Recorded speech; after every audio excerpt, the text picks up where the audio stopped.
학교 기숙사에서 또래에게 집단 성추행을 당한 뒤 급성 췌장염으로 숨진 중학생의 사연이 많은 분들을 안타깝게 하고 있습니다. 알고 보니 학교에서 발생한 성추행은 이번이 처음이 아니었습니다.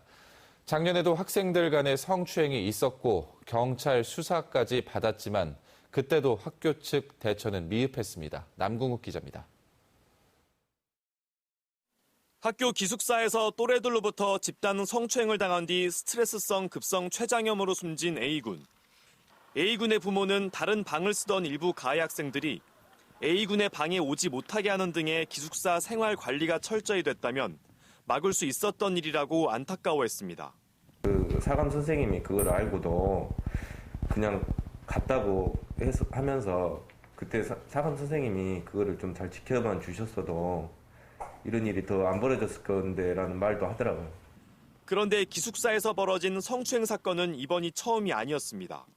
지난해 3월 이 학교 기숙사에서 당시 중학교 1학년이던 학생 4명이 또래 5명을 성추행하고 괴롭혔습니다. 신체 특정 부위를 만지고 옷을 강제로 벗기는 등 약 2주간에 걸쳐 성추행과 괴롭힘이 이어졌고 결국 경찰이 사건을 조사해 가정법원으로 이들을 넘겼습니다. 두세 명이 또 한 명 이렇게 옷을 벗긴다든가 중요시체 부위를 만지고 가정법원에서 보호 처분이 아마 약하게 나왔을 것 같아요. 하지만 학교는 해당 학생들을 대상으로 특별 교육만 했을 뿐 기숙사 내 생활 관리를 강화하는 재발 방지 대책은 취하지 않았습니다.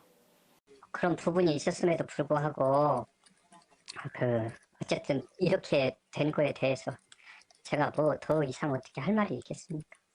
전남도의회 교육위원회는 성추행 사건의 재발을 막지 못한 이유가 파악되는 대로 관련자들에 대한 징계 수위를 교육청에 요구하기로 했습니다. 또 숨진 A군의 사건을 조사하고 있는 대책본부는 재발 방지 대책을 학교에 요구하는 한편 다른 학교의 기숙사와 운동부 숙소 등을 점검하기로 했습니다. MBC 뉴스 남궁욱입니다.